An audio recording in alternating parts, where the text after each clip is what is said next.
নবিয়িনা মুহাম্মদ।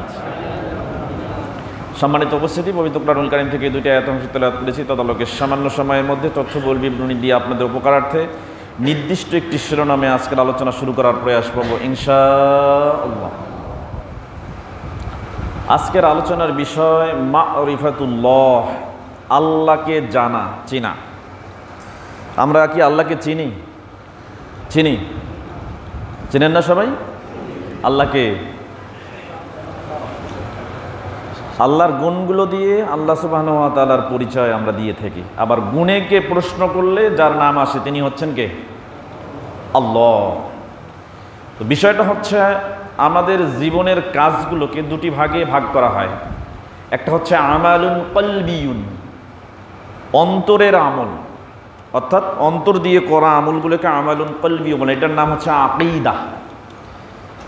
আর একটা হচ্ছে আমরা অঙ্গ প্রত্যঙ্গের মাধ্যমে যে কাজগুলি করি, এগুলো ইবাদতে আমরা আমল হিসেবেই গণ্য করি।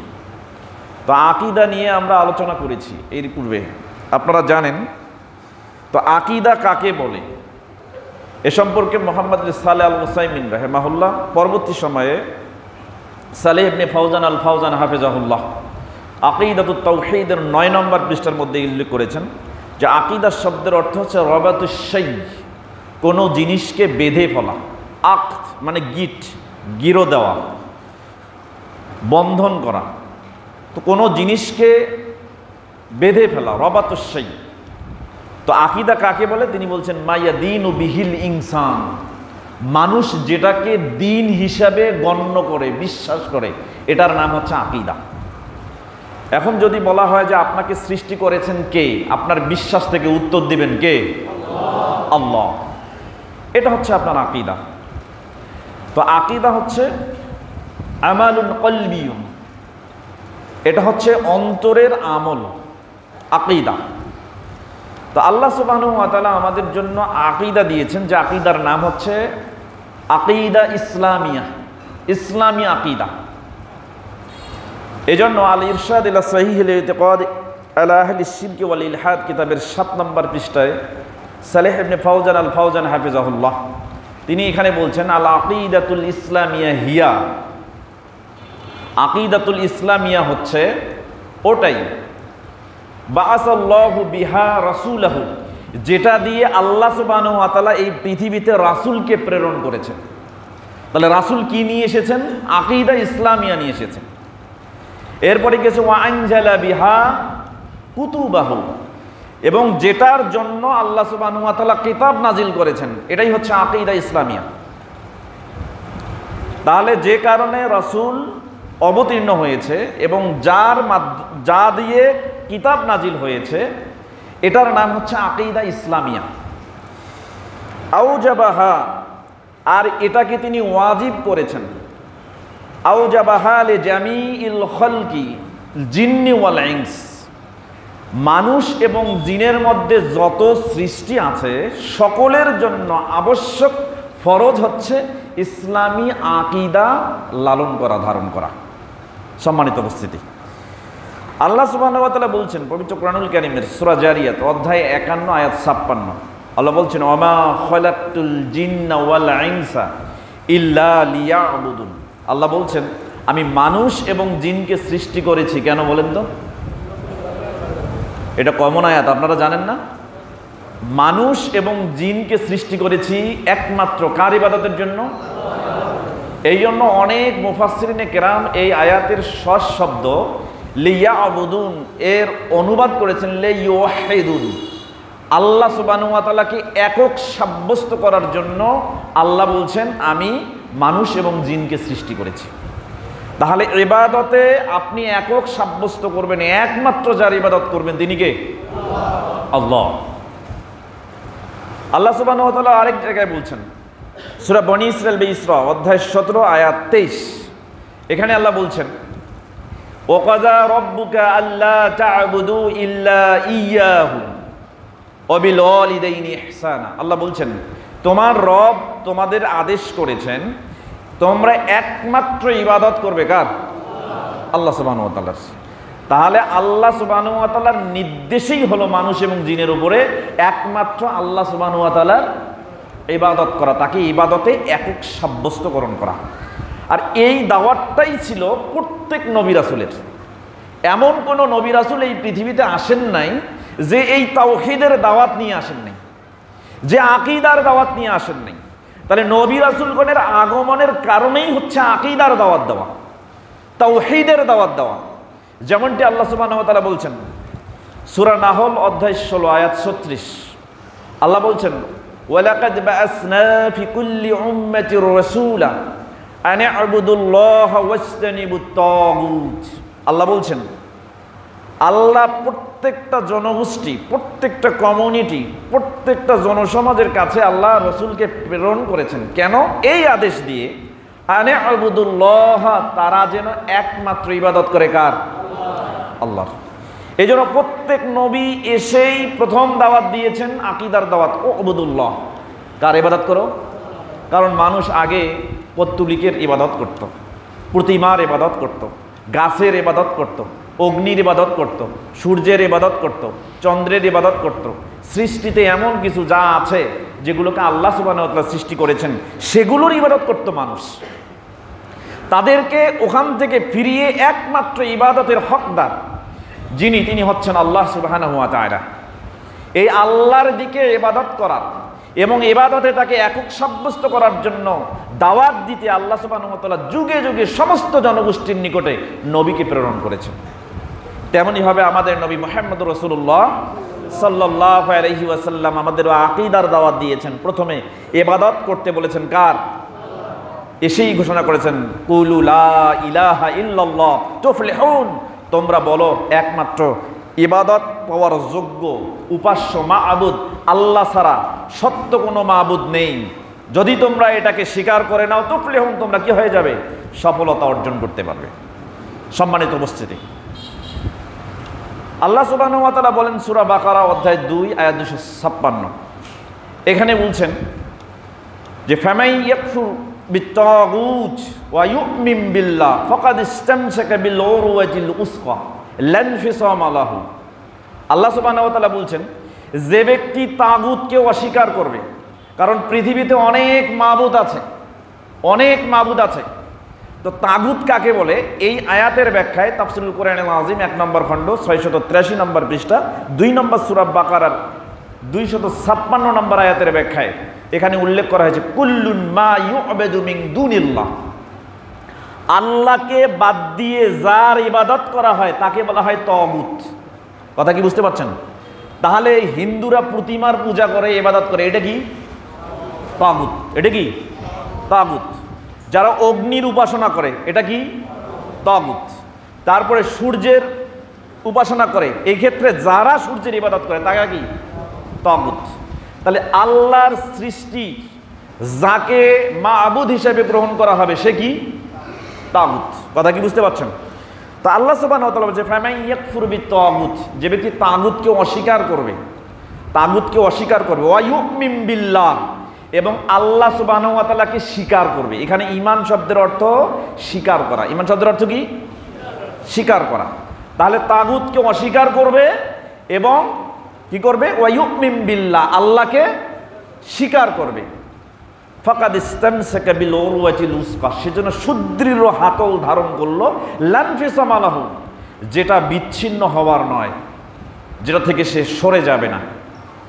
তো এখানে তাগুত বলতে বোঝানো হয়েছে কুল্লুন মা ইউ'বাদু মিন দুনিল্লাহ, আল্লাহকে বাদ দিয়ে যার ইবাদত করা হয় সে হচ্ছে কি তাগুত। এই তাগুতকে বর্জন করতে হবে। যখন আপনি তাগুতকে বর্জন করবেন তখন আপনি মেনে নিলেন লা ইলাহা, পৃথিবীতে সত্য কোনো মাবুদ নেই। যখন আপনি স্বীকার করবেন ওয়া ইউমিন বিল্লাহ, আল্লাহকে স্বীকার করবেন, তখন আপনি মেনে নেবেন ইল্লাল্লাহ। তাহলে বাক্য এখানে আসলো লা ইলাহা ইল্লাল্লাহ, আল্লাহ ছাড়া সত্য কোনো মাবুদ নেই। কথা কি বুঝতে পারছেন? তাহলে এটাই হচ্ছে তাওহীদের ভিত্তি। তো আল্লাহ সুবহানাহু ওয়া তাআলা তাগুতকে বর্জন করতে বলেছেন আর একমাত্র ঈমান আনয়ন করতে বলেছেন, স্বীকার করতে বলেছেন যাকে, তিনি কে? এখন বলেন আল্লাহকে যদি পরিচিত করতে বলা হয় যে আল্লাহ কে, তখন কি বলবেন? আল্লাহ কে? আল্লাহ হচ্ছেন হুয়াল মাবুদ, যার ইবাদত করা হয় তিনি হচ্ছেন কে? আল্লাহ। এখন আল্লাহকে যদি আপনি প্রশ্ন করেন আল্লাহ সম্পর্কে কোনো ব্যক্তিকে যে আল্লাহ কে, এই ক্ষেত্রে এই প্রশ্নটা কিন্তু অবান্তর প্রশ্ন। যেমন কাফির মুশরিকরা করেছিল, কিন্তু উত্তর কি? উত্তর কিন্তু আল্লাহই বলে দিয়েছেন।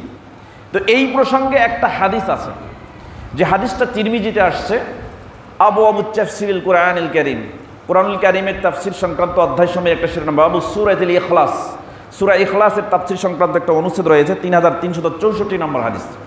উবাই ইবনে কাব রাদিয়াল্লাহু তাআলা আনহু থেকে বর্ণিত, তিনি বলেন,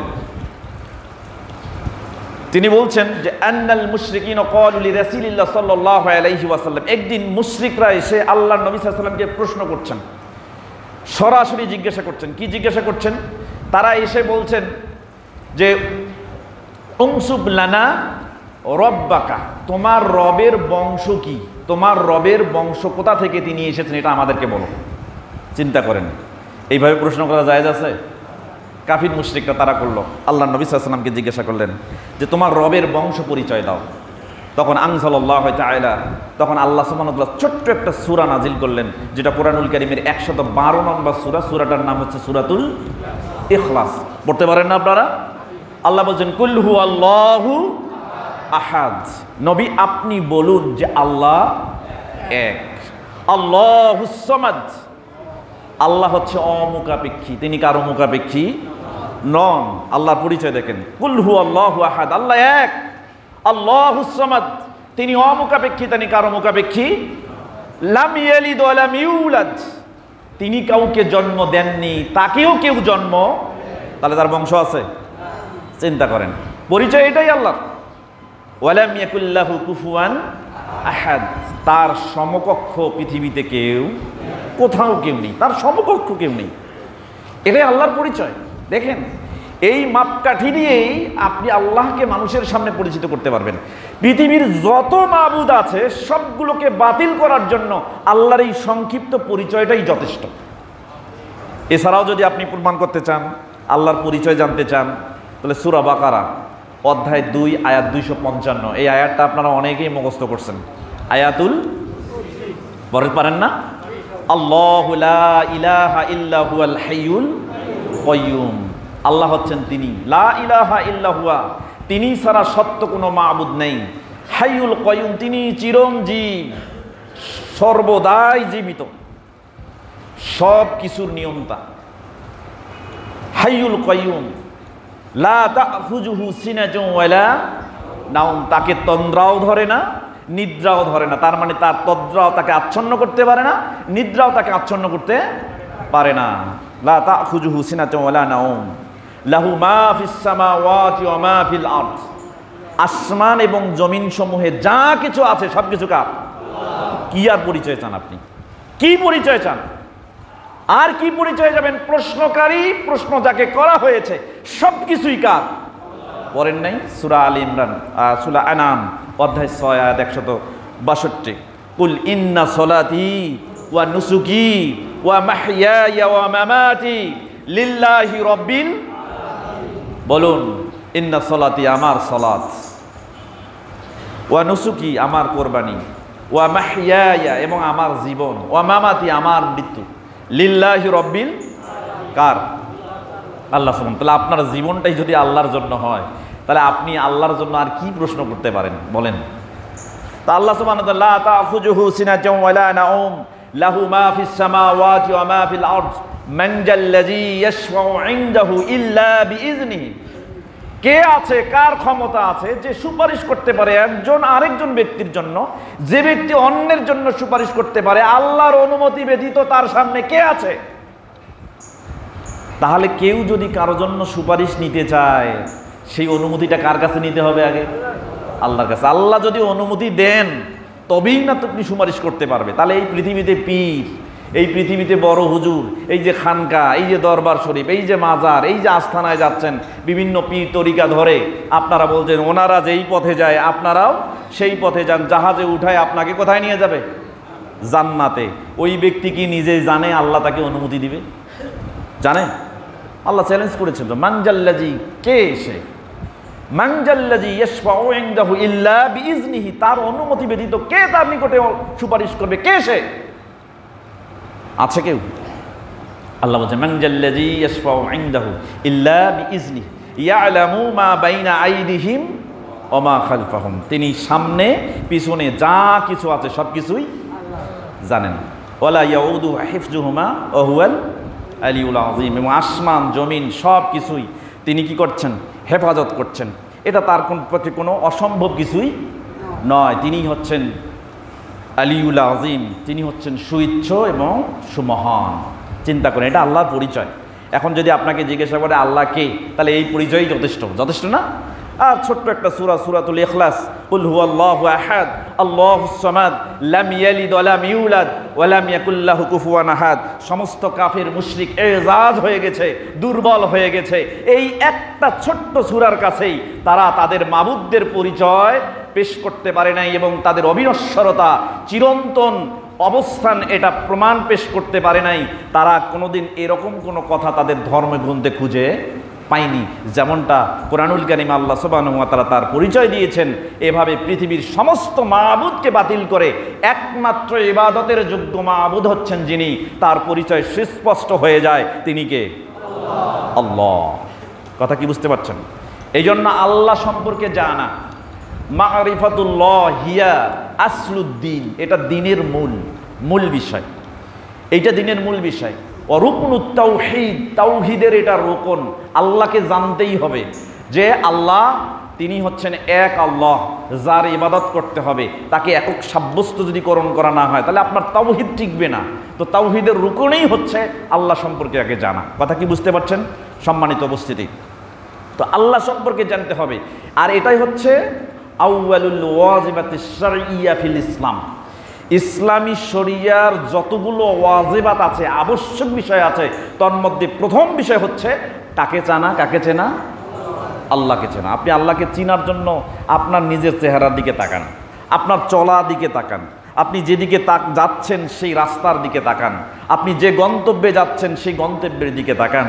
সেই গন্তব্যে যাওয়ার পরে সেই গন্তব্য থেকে যখন ফিরবেন আপনি সেগুলোকে বিশ্লেষণ করেন, আপনি চিনতে পারবেন প্রত্যেকটা কাজের পিছনে কারণ খুঁজতে খুঁজতে খুঁজতে খুঁজতে খুঁজতে খুঁজতে একটা সময় সব কারণ যেখানে গিয়ে শেষ হবে তিনি কে? আল্লাহ। এই জন্য দার্শনিকরা বিভিন্ন সময় বিভিন্ন রকম কথা বলে, তারা দার্শনিকের বিভিন্ন রকম মতাদর্শ তৈরি করে এবং তাদের কাছেই সেটা ভ্রম, ভুল প্রমাণিত হয়ে যায়। সম্মানিত উপস্থিতি, তাহলে আল্লাহকে এটা আমরা জানলাম। এবার বলেন তো আল্লাহ কোথায়? কোথায়? আল্লাহ আরশে আজিমে উঠেছেন, তাই না? এটা জানি না আমরা। আল্লাহ কোথায় এই সম্পর্কে আমাদের দেশে বিভ্রান্তি আছে, ভারতীয় উপমহাদেশে বিভ্রান্তি আছে। অনেকেই এটা বিশ্বাস করে আল্লাহ সর্বত্র বিরাজমান, সব জায়গায় আছে। যত কাল্লা তত আল্লাহ, বলে না? যত কাল্লা তত আল্লাহ, মানে যত মানুষ। এই অ্যাপোস্ট্রফির ব্যবহার এটা হিন্দুরা করে। হিন্দুরা বলে সব কিছুই ঈশ্বর, আর আমরা বলি সব কিছুই আল্লাহর। সব কিছুই কার? আল্লাহর। এই আসমান এবং জমিনের ভিতরে যা কিছু আছে সব কিছু কার? আর ওরা বলে সব কিছুই, ওই জন্য ওদের 36 কোটি দেবতা ওরা বানিয়ে ফেলেছে। নাউজুবিল্লাহ। সম্মানিত উপস্থিতি, তো আল্লাহ কোথায় আছেন এটা আল্লাহই বলে দিয়েছেন। কে বলে দিয়েছেন? তা আমরা আহলুস সুন্নাহ ওয়াল জামাত, আমাদের আকীদা কি? ফাল আহলুস সুন্নাহ ওয়াল জামাআহ, আহলুস সুন্নাহ ওয়াল জামাতের আকীদা হচ্ছে ইউমিনুনা বিমা আখবারা বিহি সুবহানাহু ওয়া তাআলা আন নাফসিহি। আল্লাহ সুবহানাহু ওয়া তাআলা তার নিজের ব্যাপারে যেভাবে জানিয়ে দিয়েছেন ঠিক সেইভাবে জানা, তার উপরে ঈমান আনা, এটাই হচ্ছে আমাদের আকীদা। এর বাইরে আমাদের করার কিছু নেই। আল্লাহ যেভাবে বলছেন ঠিক সেইভাবে, ওর অর্থকে পরিবর্তন করার সুযোগ আমাদের নাই, ওটার তুলনা করার সুযোগ আমাদের নাই, ওর ধরন বর্ণনা করার সুযোগ আমাদের নাই, ওটা পরিবর্তন করার ক্ষমতাও আমাদের নেই। কথা কি বুঝতে পারছেন? যেভাবে তিনি জানিয়েছেন ঠিক সেইভাবে এর উপরে বিশ্বাস স্থাপন করতে হবে, এটাই হচ্ছে আমাদের আকীদা। তো আল্লাহ কোথায় আছেন আল্লাহ নিজেই বলছেন। 7টা সূরার 7টা আয়াতের মাধ্যমে আল্লাহ জানিয়ে দিয়েছেন। 7 নম্বর সূরা আরাফের 54 নম্বর আয়াত, 10 নম্বর সূরা ইউনূসের 3 নম্বর আয়াত, 13 নম্বর সূরা রাআদের 2 নম্বর আয়াত, 20 নম্বর সূরা তহা এর 5 নম্বর আয়াত, 25 নম্বর সূরা ফুরকানের 59 নম্বর আয়াত, এরপর 32 নম্বর সূরা সাজদার 4 নম্বর আয়াত, এরপর আল্লাহ সুবহানাহু ওয়া তাআলা বলছেন 57 নম্বর সূরা হাদীদ এর 4 নম্বর আয়াত, 7 জায়গায় আল্লাহ সুবহানাহু ওয়া তাআলা তিনি কোথায় এই কথা তিনি সুস্পষ্টভাবে জানিয়ে দিয়েছেন। আল্লাহ সুবহানাহু ওয়া তাআলা সূরা আরাফ অধ্যায় 7 আয়াত 54 এর মধ্যে বলছেন, ইন্না রাব্বাকুমুল্লাহুল্লাযী খালাকাস সামাওয়াতি ওয়াল আরজা ফি সিত্তাতি আইয়ামিন। আল্লাহ সুবহানাহু ওয়া তাআলা বলছেন, নিশ্চয়ই তোমাদের রব আল্লাহ তিনি যিনি সমস্ত আসমান এবং জমিনকে সৃষ্টি করেছেন 6 দিনে। কয় দিনে? 6 দিনে। আল্লাহ যদি বলতেন কুন ফায়াকুন, হয়ে যাও, কিন্তু 6 দিনে সৃষ্টি করলেন কেন? এটার কিন্তু একটা ব্যাখ্যা আছে। যাই হোক, এটা আমরা পরে আসতেছি। এরপর আল্লাহ সুবহানাহু ওয়া তাআলা সুম্মা ইস্তাওয়া আলাল আরশ, এরপর আল্লাহ সুবহানাহু ওয়া তাআলা আরশের উপরে উঠলেন। 20 নম্বর সূরা তাহা আয়াত নম্বর 5 আল্লাহ সুবহানাহু ওয়া তাআলা এখানে বলেছেন, আর রহমানু আলাল আরশ ইস্তাওয়া, পরম করুণাময় আল্লাহ আরশের উপরে উঠেছেন। কোথায় উঠেছেন? আরশের উপরে উঠেছেন। তাহলে আল্লাহ সুবহানাহু ওয়া তাআলা কোথায়? এখন এইখানে দেখেন, ভাষা বোঝার চেষ্টা করবেন। ইস্তাওয়া শব্দের অর্থ সালাফরা 4টা অর্থ নিয়েছেন। কয়টা অর্থ? 4টা অর্থ। যে 4টা অর্থের অর্থই হচ্ছে উপরে উঠা, আরশের উপরে ওঠা। যেমনটি বর্ণনা করা হয়েছে শরহুল আকিদা আল ওয়াসিতিয়া এর 83 এবং 84 নম্বর পৃষ্ঠা, খালিল হাররাস রাহিমাহুল্লাহ, তিনি এখানে হাফিজ ইবনুল কাইয়্যিম রাহিমাহুল্লাহ তিনি সালাফদের অর্থ নেওয়া থেকে 4টি শব্দকে উল্লেখ করেছেন। 1 নম্বর অর্থ হচ্ছে ইস্তাওয়া শব্দের অর্থ হলো ইরতাফা, রফউন ধাতু হতে ইরতাফা মানে উপরে উঠা। ইরতাফা মানে কি? উপরে উঠা। ভালো করে বোঝেন, এটা আকীদার বিষয়, এটা আপনাদেরকে জানতে হবে, বুঝতে হবে। আমি মনে করি আকীদার বিষয়গুলো, আমলের বিষয়গুলো জানার আগে বেশি গুরুত্ব দেওয়া দরকার, এবং সালাফরা তাই করেছেন, নবী রাসূলুল্লাহ সেভাবেই দাওয়াত দিয়েছেন। অতএব আমাদেরকে সেইভাবেই গ্রহণ করতে হবে আকীদার বিষয়ে জানার জন্য। সম্মানিত উপস্থিতি, দ্বিতীয় শব্দ নিয়েছেন আলা। আলা শব্দের অর্থ হচ্ছে কি? আলা শব্দের অর্থ হচ্ছে উপরে উঠা। 3 নম্বর শব্দ নিয়েছেন সঈদা। সঈদা শব্দের অর্থ হচ্ছে উপরে ওঠা। 4 নম্বর শব্দ নিয়েছেন ইস্তাকাররা। ইস্তাকাররা শব্দের অর্থ হচ্ছে উপরে উঠা এবং সেখানে থাকা বা অবস্থান করা। যদিও 4 নম্বর অর্থের ব্যাপারে সালাফদের মধ্যেই আবার কিছু কিছু আমাদের সালাফি শায়েখ তারা মতনৈক্য করেছেন, কিন্তু এই 4টা অর্থ স্পষ্টভাবে ইস্তাওয়া শব্দের সঠিক অর্থ বলে বিবেচিত হয়। তাহলে আল্লাহ সুবহানাহু ওয়া তাআলা কোথায় উঠেছেন? আরশের উপরে। এটা তার কর্মগত গুণ, কর্মগত সিফাত। তিনি আসমান জমিনকে 6 দিনে সৃষ্টি করার পরে আরশের উপরে উঠেছেন। কথা কি বুঝতে পারছেন? সম্মানিত উপস্থিতি, এটার সার্টিফাই করেছেন মুহাম্মদুর রাসূলুল্লাহ সাল্লাল্লাহু আলাইহি ওয়াসাল্লাম। আল্লাহ যে উপরে আছেন, অর্থাৎ আরশের উপরে আছেন, উঠেছেন, এটার সার্টিফাই আল্লাহ নবী সাল্লাল্লাহু আলাইহি ওয়াসাল্লাম করেছেন। কিভাবে? একদিন এক দাসীকে মুক্তি করেছেন এই প্রশ্নের উত্তর জিজ্ঞেস করার পরে। ঘটনাটা এসেছে দেখেন, সহিহ মুসলিমের নামে একটা হাদিসের কিতাব আছে, সহিহ মুসলিম কিতাবুল মাসাজিদ ওয়া মাওয়াজিস সালাত, মসজিদ এবং সালাতের স্থান সংক্রান্ত একটা অধ্যায় পাবেন। এই অধ্যায়ে বাবু তাহরিমিল কালামি ফিস সালাত, সালাতের মধ্যে কথা বলা হারাম এ সংক্রান্ত একটা অনুচ্ছেদ রচনা করেছেন ইমাম নববী রাহিমাহুল্লাহ। ফুয়াদ আব্দুল বাকি তাখরিজকৃত হাদিস নাম্বার 537। হাদিসটি বর্ণনা করেছেন মুআবিয়া ইবনুল হাকাম আস-সুলামি রাদিয়াল্লাহু তাআলা আনহু। তিনি বলছেন যে আমার একজন কৃতদাসী ছিল, কানাত লি জারিয়া, একজন কৃতদাসী ছিল, চারা গানামান লি, সে আমার ছাগলগুলো চরাতো, দেখাশোনা করত। কিবালা উহুদিন ওয়াল জাওয়ানিয়া, উহুদ পাহাড় এবং জাওয়ানিয়া এই 2 জায়গার মধ্যে আমার ছাগলগুলোকে নিয়ে আমার দাসী এই জায়গার মধ্যে ছাগলগুলোকে খাওয়াইতো, চলাফেরা করত। তো একদিন কি হলো, ফাত্তালাআতু জাতা ইয়াউমিন, একদিন আমি ওই জায়গায় গেলাম, তো দেখলাম, হঠাৎ করে কি দেখলাম যে ফাইজা জিবু কাদ যাহাবা বিশাআতিন মিন গনামিহা, আমার ছাগলের পাল থেকে একটা বাঘ এসে আমার একটা বকরিকে ধরে নিয়ে চলে গেল। তানা বাশারুন মিন বানি আদামা, আমি বনি আদমের একজন মানুষ, আনা রাজুলুম মিন বানি আদামা, বনি আদমের মতো একজন মানুষ আমি, আমারও আপনাদের যেমন রাগ হয়, আসাফু কানা ইয়া আসাফুন, তারা যেমন রাগ করে আমিও রাগিয়ে গেলাম। এরপরে কি হলো, সাকাতুহা সাক্কাতান, আমি তাকে একটা চপেটাঘাত করলাম, থাপ্পড় দিলাম। ফাতাইতুন নবী সাল্লাল্লাহু আলাইহি ওয়াসাল্লাম, থাপ্পড় দেওয়ার পরে আমি বিশ্বনবী মুহাম্মদুর রাসূলুল্লাহ সাল্লাল্লাহু আলাইহি সাল্লামের কাছে আসলাম। আসার পরে আমি রাসূল সাল্লাল্লাহু আলাইহি ওয়াসাল্লামকে বললাম, কুলতু ইয়া রাসূলুল্লাহ, হে আল্লাহর রাসূল, আফালা ওতিকুহা, আমি কি এই দাসীকে বিদায় করে দেব, তাকে কি মুক্ত করে স্বাধীন করে দিয়ে দেব, তাকে কি বাদ দিয়ে দেব? রাসূল সাল্লাল্লাহু আলাইহি সাল্লাম বলেন, ক্বালা ইতিনি বিহা, তুমি তাকে আমার কাছে নিয়ে আসো।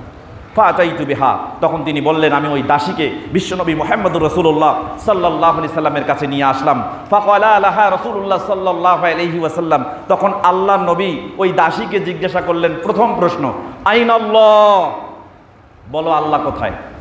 দেখেন, দাসীকে জিজ্ঞাসা করছেন, বলো তো আইনাল্লাহ, আল্লাহ কোথায়? তখন তিনি বললেন, দাসী বলেন, ক্বালাত ফিস সামাই, আল্লাহ কোথায়? কোথায়? হ্যাঁ, আসমানে না আসমানের উপরে? কোথায়? এইখানে দেখেন, ফি, ফি শব্দ হরফে জার, এর অর্থ হলো মধ্যে। এর তিনটা অর্থ আছে। কয়টা অর্থ? তিনটা। ফি মানে মধ্যে, জরফিয়া, জরফের ক্ষেত্রে, স্থানের ক্ষেত্রে ব্যবহৃত হয়। এটা হতে পারে হাকিকি, হতে পারে মাজাজি, গায়রে হাকিকি। অর্থাৎ যেমন আমরা বলি আদ-দিরহামু ফিল কিস, ব্যাগের মধ্যে দিরহাম আছে, তাহলে দিরহামটা কোথায় আছে? ব্যাগের মধ্যে, মানে ভিতরে। কথা কি বুঝতে পারছেন? আবার বলা হয় গায়রে হাকিকিতে, মানে যেমন নজরতু ফিল কিতাবি, আমি কিতাবে দৃষ্টি দিলাম, মানে কিতাবের ভিতরে দৃষ্টি দিলাম, না কিতাব খুলে তার উপরে দৃষ্টি দিলাম? কিতাবের মধ্যে দৃষ্টি দিলাম, মানে কিতাবের দিকে দৃষ্টি দিলাম। এটা হলো জরফের অর্থে। আরেকটা অর্থ কি হয়? বেমানা ইস্তিলা, উপরে উঠা অর্থে। যেমন আল্লাহ সুবহানাহু ওয়া তাআলার একটা আয়াতের মর্মর্থ এটা, ওয়ালা উসাল্লিবান্নাকুম ফি জুজুইন নাখলি, এই যে ফি জুজুইন নাখলি, আমি খেজুর গাছের শাখার উপরে তাদের চড়ালাম। তাহলে এই যে ফি শব্দের অর্থ এখানে বেমানা ইস্তিলা, বেমানা আলা, আলা শব্দটা যে অর্থে ব্যবহার হয়, ফি শব্দটাও সেই অর্থে ব্যবহার হয়। তা আলা মানে কি জানেন? আলা মানে উপরে, আলা মানে কি? তাহলে এখানে ফি শব্দটা কি অর্থে ব্যবহার হলো? আলা। তাহলে ফিস সামাই মানে আলাস সামাই। কথা কি বুঝতেন? ফি সামাই মানে আলাস সামাই। তাহলে দাসী বললেন কি, আল্লাহ কোথায় আছেন? আসমানের উপরে, আসমানের উপরে। তাহলে বোঝা গেল দাসী জানতেন আল্লাহ কোথায় আছে? আসমানের উপরে। এরপর আল্লাহ নবী তাকে দ্বিতীয় প্রশ্ন করলেন, জিজ্ঞাসা করলেন, মান আনা, আমি কে? তখন তিনি বললেন, আনতা রাসূলুল্লাহ সাল্লাল্লাহু আলাইহি ওয়াসাল্লাম, আপনি হচ্ছেন আল্লাহ সুবহানাহু ওয়া তাআলার রাসূল। তখন আল্লাহ নবী সাল্লাল্লাহু আলাইহি ওয়াসাল্লাম ওই ওকে বললেন, অর্থাৎ বুয়াবিয়াকে বললেন যে আতিকহা ফাইন্নাহা মুমিনা, আরে তুমি তাকে ছেড়ে দাও, সে মুমিন। তার মানে বোঝা গেল এই হাদিস থেকে, যে ব্যক্তি জানে আল্লাহ উপরে, আরশের উপরে আছে, এবং যে ব্যক্তি জানে মুহাম্মদ সাল্লাল্লাহু আলাইহি সাল্লাম ওই আল্লাহর রাসূল, সে কি? তাহলে যে মনে করে আল্লাহ সর্বত্র বিরাজমান, যে মনে করে যত মানুষ যত আল্লাহ তত আল্লাহ, আল্লাহ সবখানেই থাকে, তাহলে সে ওই দাসীর চেয়েও নিকৃষ্ট, সে আর মুমিন নয়। কথা কি বুঝতে পারছেন? সে কি নয়? মুমিন নয়। তাহলে এই হাদিস থেকে প্রমাণ হচ্ছে ওই ব্যক্তি মুমিন যে জানে আল্লাহ কোথায়? কোথায়? আরশের উপরে আছে। এখন আমাদের দেশ সহ ভারতীয় উপমহাদেশে অনেক ভাই মনে করে আল্লাহ আরশের উপরে না, আল্লাহ কোথায়? সর্বত্র বিরাজমান। দেখেন, ইমাম আবু হানিফা রাহিমাহুল্লাহ 80 হিজরিতে জন্ম, মৃত্যুবরণ করেছেন 150 হিজরি। তার মানে তার কথা আজ থেকে কত বছর আগে হয়েছে? 1250 বছর আগেকার কথা। বলা হয় তিনি কিতাব লিখেছেন ফিকহুল আকবর। এই ফিকহুল আকবর কিতাবের 1 নম্বর খণ্ডের 135 নম্বর পৃষ্ঠা, কলা ইমাম আবু হানিফা রাহিমাহুল্লাহ, ইমাম আবু হানিফা রাহিমাহুল্লাহ তিনি বলছেন, তিনি আল্লাহ কোথায় আছেন এই সম্পর্কে ইমাম আবু হানিফা তিনি নিজে বলছেন।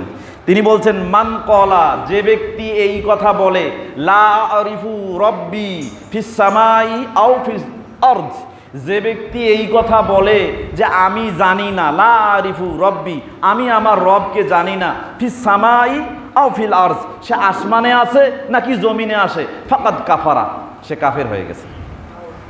তাহলে যে বলে আল্লাহ আসমানে না জমিনে, এইটা আমি জানি না, সে কি? কাফের। তিনি আবার বলছেন, ওয়াকাজা মান কলা, ওই ব্যক্তিও কাফের যে ব্যক্তি বলে ইন্নাহু আলাল আরশ, যে আল্লাহ সুবহানাহু ওয়া তাআলা হচ্ছে আরশের উপরে, ওয়ালাকিন্নি ওয়ালা আদরি ওয়ালা আদরিল আরশা ফিস সামাই ওয়াল আরদ ওয়ালা ফিল আরদ ফাহুয়া কাফিরুন।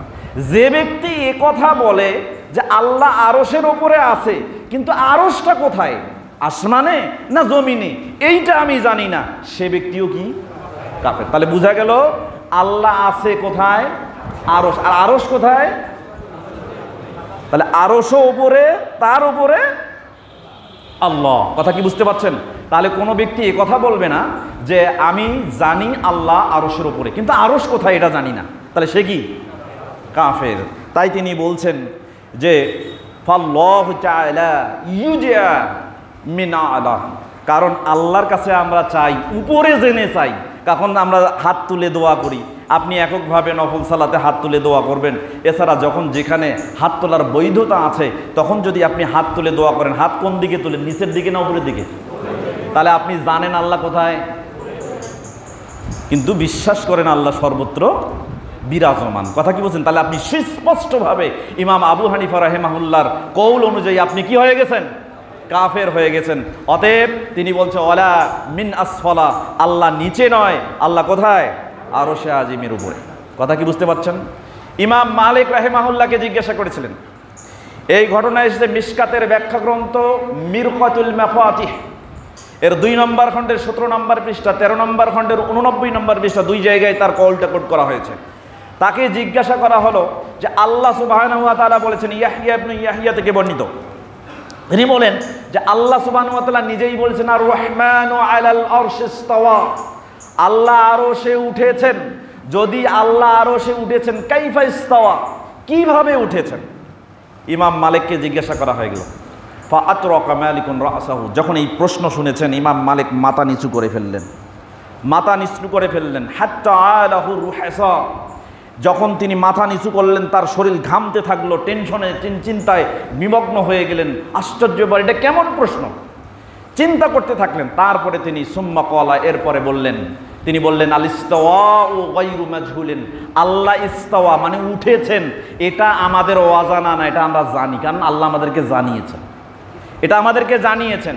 ওয়াল কাইফু গায়রু মাকুলিন, কিন্তু কিভাবে উঠেছেন এটা আল্লাহ আমাদেরকে জানান নাই, অতএব এটা আমরা জানি না। যেহেতু আল্লাহ উঠেছেন, এটা আল্লাহ আমাদেরকে জানিয়েছেন, আমরা এটা জানি, কিন্তু কিভাবে উঠেছেন এটা আল্লাহ আমাদেরকে জানান নাই, অতএব এটা আমরা জানি না। আল ঈমানু বিহি ওয়াজিবুন, এটার উপরেই ঈমান আনা আপনাদের জন্য ওয়াজিব। ওয়াস সুআলু আনহু বিদআতুন, আর যে ব্যক্তি এই সম্পর্কে প্রশ্ন করে সে বিদআত করলো। কি করলো? তখন ওই ব্যক্তিকে ডেকে বলছেন ফামা আরাকা ইল্লা মুবতাদিয়ান, আমি তোমাকে বেদাতি ছাড়া কিছু মনে করি না। আর এরপরে তিনি আদেশ দিলেন তাকে বের করে দেওয়ার, অতঃপর তাকে ফামারা বিহি আইয়াখরুজা, তাকে বের করে দেওয়া হলো, ওখানে আর তাকে থাকতে দেওয়া হয়নি। তার মানে বোঝা গেল আল্লাহ সুবহানাহু ওয়া তাআলা তিনি আরশে ইস্তাওয়া মানে উঠেছেন, কিন্তু কিভাবে উঠেছেন এই বিষয়ে প্রশ্ন করা যাবে না। সম্মানিত উপস্থিতি, তাহলে ইমাম শাফিঈ রাহিমাহুল্লাহকে এবার জিজ্ঞাসা করা হলো। ইমাম শাফিঈ রাহিমাহুল্লাহ, আপনারা জানেন আমরা প্রখ্যাত 4 ইমামকে বাংলাদেশ সহ সারা ভারতীয় উপমহাদেশ এবং বিশ্বের সবকটি দেশে এই 4 ইমামের অনুসরণ করে 4টা মাযহাব তৈরি হয়েছে না? তাহলে ইমাম আবু হানিফা রাহিমাহুল্লাহর নামে একটা মাযহাব আছে, ইমাম মালিক রাহিমাহুল্লাহর নামে একটা কি আছে, মাযহাব আছে, ইমাম শাফিঈর নামে কি আছে, মাযহাব আছে, ইমাম আহমদ ইবনে হাম্বলের নামেও মাযহাব আছে। তাহলে হানাফি, শাফিঈ, মালিকি, হাম্বলি, আমরা 4 ইমামের কথা কেন শুনতেছি? এই 4 ইমামের অনুসারীদের মধ্যে যদি তাদের আকীদার ভিন্নতায় আল্লাহ সম্পর্কে যদি আকীদা এবং বিশ্বাস ভিন্ন হয়ে যায়, তাহলে তাদের ফতোয়া অনুযায়ী তারা আর কেউ মুমিন থাকবে না। কথা কি বুঝতে পারছেন? এটা সুস্পষ্ট। তো ইমাম শাফিঈ রাহিমাহুল্লাহকে জিজ্ঞাসা করা হয়েছিল, এইটা এসেছে তাহজিবুস সুনানে আবি দাউদ এর 2 নম্বর খণ্ডের 406 নম্বর পৃষ্ঠা। তাকে যখন জিজ্ঞাসা করা হলো আল্লাহ সুবহানাহু ওয়া তাআলা কোথায়, তিনি তখন বললেন আল্লাহ সুবহানাহু ওয়া তাআলা ইন্নাল্লাহা তাআলা আলা আরশিহি ফি সামাইহি, আল্লাহ সুবহানাহু ওয়া তাআলা আসমানের উপরে আরশের উপরে তিনি আছেন। তাহলে আল্লাহ কোথায়? আরশ। এটা ইমাম শাফিঈ রাহিমাহুল্লাহ। আহমদ ইবনে হাম্বলকে জিজ্ঞাসা করা হলো, তার আগে জিজ্ঞাসা করা হয়েছিল ইবনুল মুবারক আব্দুল্লাহ ইবনুল মুবারক, যিনি 118 হিজরিতে জন্মগ্রহণ করেছেন, 181 হিজরিতে ইন্তেকাল করেছেন, তাকে যখন জিজ্ঞাসা করা হলো আল্লাহ সুবহানাহু ওয়া তাআলা কোথায়, তখন তিনি বললেন ফিস সামাইস সাবিআহ আলা আরশিহি, অর্থাৎ 7 আসমানের উপরে, আরশের উপরে আল্লাহ সুবহানাহু ওয়া তাআলা আছেন। তাহলে যখন এই জিজ্ঞাসার উপরে এই উত্তর নিয়ে ইমাম আহমদ ইবনে হাম্বলের কাছে যাওয়া হলো, তখন তাকে বলা হলো আব্দুল্লাহ ইবনুল মুবারক রাহিমাহুল্লাহ তিনি এই উত্তর দিয়েছেন। তখন তিনি বলছেন হাকাজা হুয়া ইংদানা, এই উত্তরটাই আমাদেরও উত্তর, আমরাও এটা বিশ্বাস করি আল্লাহ আসমানের উপরে, আরশের উপরে উঠেছেন, তিনি সেখানে আছেন। কথা কি বুঝতে পারছেন? তাহলে স্পষ্ট আকীদা এবার পরিষ্কার। আল্লাহ কোথায়? কোথায়? আরশে আজিমের উপরে। আল্লাহ কোথায়? আরশে। এই আকীদা ভিন্ন অন্য কোনো আকীদা পোষণ করা যাবে না। এবার আসেন, আল্লাহ সুবহানাহু ওয়া তাআলা বলছেন সূরা বাকারা অধ্যায় 2 আয়াত 153, দেখেন কি বলছেন, ইন্নাল্লাহা মা'আস সাবিরিন, নিশ্চয়ই আল্লাহ ধৈর্যশীলদের সাথে। আপনি যদি ধৈর্য ধারণ করেন, আপনার সাথে কে আছে? আল্লাহ আছে। এবারে দেখেন সূরা বাকারা অধ্যায় 2 আয়াত 194, আল্লাহ সুবহানাহু ওয়া তাআলা ওয়া'লামু আন্নাল্লাহা মা'আল মুত্তাকিন, জেনে রেখো নিশ্চয়ই আল্লাহ সুবহানাহু ওয়া তাআলা মুত্তাকিদের সাথে আছেন। তার মানে আপনার তাকওয়া আছে, আপনি মুত্তাকি, আপনার সাথে কে আছে? আল্লাহ আছে। এখন বলেন তো আপনি আসমানে না জমিনে? জি, তাহলে এবার আল্লাহ কোথায়? জি, আল্লাহ যে এখানে বলছেন নিশ্চয়ই আল্লাহ ধৈর্যশীলদের সাথে আছেন, নিশ্চয়ই আল্লাহ মুত্তাকিদের সাথে আছেন। 50 নম্বর সূরা কফ 16 নম্বর আয়াত, আল্লাহ সুবহানাহু ওয়া তাআলা এখানে বলছেন যে ইন্নি অর্থাৎ আমি তোমার শাহরগের অতি নিকটবর্তী, মিন হাবলিল ওয়ারিদ, আমি তোমার শাহরগের অতি নিকটবর্তী। মানে আল্লাহ সুবহানাহু ওয়া তাআলা একজন ব্যক্তির শাহরগের চেয়েও ওই ব্যক্তির কাছে। তার মানে আল্লাহ কোথায় আছে? বোঝেন, একটু বোঝা, আপাতত বোঝেন। এরপর আল্লাহ দেখেন 56 নম্বর সূরা ওয়াকিয়ার 83, 84 এবং 85 নম্বর আয়াত, ফালাউলা ইযা বালাগাতিল হুলকুম ওয়া আনতুম হিনাইযিন তানজুরুন ওয়া নাহনু আকরাবু ইলাইহি মিনকুম ওয়ালাকিন লা তুবসিরুন। ওই আয়াতে প্রথমে আছে নাহনু আকরাবু মিন হাবলিল ওয়ারিদ, আমি তোমার শাহরগের চাইতেও অধিক নিকটবর্তী। মানে বান্দা যেখানে আছে তার শাহরগের চাইতেও অধিক নিকটবর্তী কে? আল্লাহ। তারপরে দেখেন আল্লাহ সুবহানাহু ওয়া তাআলা সূরা তাওবা অধ্যায় 9 আয়াত 40 এর মধ্যে বলছেন লা তাহজান ইন্নাল্লাহা মা'ানা। আবু বকর রাদিয়াল্লাহু তাআলা যখন ভীত হয়ে গেলেন, পেরেশান হয়ে গেলেন, আল্লাহ নবী সাল্লাল্লাহু আলাইহি সাল্লামের সামনে তার ভীতি প্রকাশ পেয়ে গেল। আল্লাহ নবী সাল্লাল্লাহু আলাইহি তাকে বললেন লা তাহজান, চিন্তা করো না, ইন্নাল্লাহা মা'ানা, আল্লাহ আমাদের সাথে আছেন। আল্লাহ নবী কোথায় ছিল বলেন তো? গুহার ভিতরে। কোথায়? তাহলে এবার আল্লাহ কোথায়? চিন্তা করেন, একটু চিন্তা করেন, চিন্তার অবসান দূর হয়ে যাবে ইনশাআল্লাহ। এরপরে আল্লাহ সুবহানাহু ওয়া তাআলা 58 নম্বর সূরা মুজাদালার 7 নম্বর আয়াতের মধ্যে বলছেন যে আল্লাহ তাদের সাথে আছেন। কোথায়? ইল্লা হুয়া মাআহুম আইনামা কানু, তারা যেখানেই থাকে তাদের সাথে আল্লাহ থাকে। চিন্তা করছেন? তাহলে যেখানেই তারা, তাদের সাথে আল্লাহ। তাহলে এই আয়াতগুলো দেখে বোঝা যায় আল্লাহ মনে হয় সব জায়গায় আছে। সব জায়গায় আছে। এই জন্য নিজে অনুবাদ করতে যাবেন না। কোরআনুল কারীমের অনুবাদ নিজে থেকে করা যাবে না। কোরআনের অনুবাদ কোনো ব্যক্তি করতে পারবে না। কোরআনের অনুবাদ হবে রাসূল সাল্লাল্লাহু আলাইহি ওয়াসাল্লাম যেভাবে করেছেন, সালাফরা যেভাবে করেছেন, সাহাবী থেকে এখন পর্যন্ত সালফে সালিহিনরা যারা কোরআনকে ভালো বুঝেছেন, যেভাবে বুঝে পূর্ববর্তীদের অনুসরণ করে যেভাবে কোরআনের অনুবাদ করেছেন, ঠিক সেইভাবে আমাদের অনুবাদটা করতে হবে। তো এই ক্ষেত্রে আল্লাহ সুবহানাহু ওয়া তাআলার মাআইয়াহ, সাথে থাকা, এটা আল্লাহর একটা গুণ। আল্লাহ যে আমাদের সাথে থাকেন, ধৈর্যশীলদের সাথে থাকেন, মুত্তাকির সাথে থাকেন, এটা হচ্ছে আল্লাহর কি গুণ, সিফাত। তো ইসবাতু সিফাতিল মাইয়াহ ওয়াহিয়া আলা নওয়াইন, এইটা হচ্ছে 2 প্রকার। আল্লাহর সাথে থাকা কয় প্রকার? 2 প্রকার। এইটা আলোচনা করেছেন খলিল হালওয়াস রাহিমাহুল্লাহ, তিনি এটা আলোচনা করেছেন শারহুল আকিদা আল ওয়াসিতিয়ার 89-90 পৃষ্ঠার মধ্যে। সেখানে 2 পৃষ্ঠায় বিস্তারিত আলোচনা করেছেন। তো সেখানে বলা হয়েছে আল্লাহর সাথে থাকা হলো 2 প্রকার। একটা হচ্ছে মাআইয়াতুন খাসসাতুন, বিশেষ সাথে থাকা। সেটা কার সাথে থাকেন? রসুলগণ, আউলিয়াগণ। কিভাবে সাথে থাকেন? আল্লাহ সুবহানাহু ওয়া তাআলার এই সাথে থাকার ব্যাখ্যা করেছেন সালাফরা। কিভাবে? যে তাদেরকে আল্লাহ ইলহাম করেন, সাহায্য করেন, তাদেরকে আল্লাহ তাওফিক দান করেন এবং তাদেরকে মোহাব্বত করেন, ভালোবাসা করেন। এই জন্য বিন নুসরতি ওয়াল মুহাব্বতি ওয়াত তাওফিকি ওয়াল ইলহামি, এগুলোর মাধ্যমে নবীদের সাহায্য করা, সাথে থাকা বুঝাইছে। এইভাবে অলিদের সাথে থাকা, তাদেরকে ভালোবাসা, এই ভালোবেসে সাথে থাকা, এটাকে বুঝাইছে। ঠিক তেমনইভাবে আল্লাহ সুবহানাহু ওয়া তাআলা পবিত্র কোরআনুল কারীমে এক জায়গায় বলেছেন, অর্থাৎ মুসা আলাইহিস সালাম এবং হারুন আলাইহিস সালামকে বলছেন, ইন্নী মাআকুমা, আমি তোমাদের সাথে আছি। আসমাউ ওয়া আরা, আমি শুনি এবং আমি দেখি। আমি শুনি এবং আমি দেখি। কথা কি বুঝতে পারছেন? 20 নম্বর সূরা তাহর 46 নম্বর আয়াত। তো আল্লাহ সুবহানাহু ওয়া তাআলা তাহলে এখানে এই আয়াতে বোঝা যায় আল্লাহ আমাদের সাথে আছে কিসের মাধ্যমে? দেখার মাধ্যমে, শ্রবণের মাধ্যমে। তার মানে আল্লাহ আরশে আজিমের ওপর থেকে আমাদের দেখেন। তার দেখা, তার শ্রবণ করা সব জায়গাকেই পরিবেষ্টন করে। এই জন্য আল্লাহ প্রত্যেক সৃষ্টির সাথে যদি থাকা বোঝায়, এটাকে বলা হয় মা আয়াতুন আম্মাতুন, ব্যাপকভাবে থাকা। ইন্নাল্লাহা মা কুল্লি শাইইন লিজামিই খালকিহি, আল্লাহ তার সকল সৃষ্টির সাথে আছেন। এটা কিভাবে আছেন? বি ইলমিহি, তার জ্ঞান দিয়ে পরিবেষ্টন করে আছে। ওয়া ইহাতাতিহি, তার পরিবেষ্টনের মাধ্যমে আছেন। তারপরে কি আছেন? আল্লাহ সুবহানাহু ওয়া তাআলা বিসামিহি, শ্রবণের মাধ্যমে আছেন। ওয়া কাহরিহি, তার প্রভাব প্রতিপত্তির মাধ্যমে আছেন। ওয়া তাঈদ, এবং তার প্রভাব প্রতিপত্তির মাধ্যমে আল্লাহ সুবহানাহু ওয়া তাআলা বান্দা এবং পৃথিবীর যত কিছু সৃষ্টি আছে সব কিছুকেই তার জ্ঞান দিয়ে পরিবেষ্টন করে আছেন।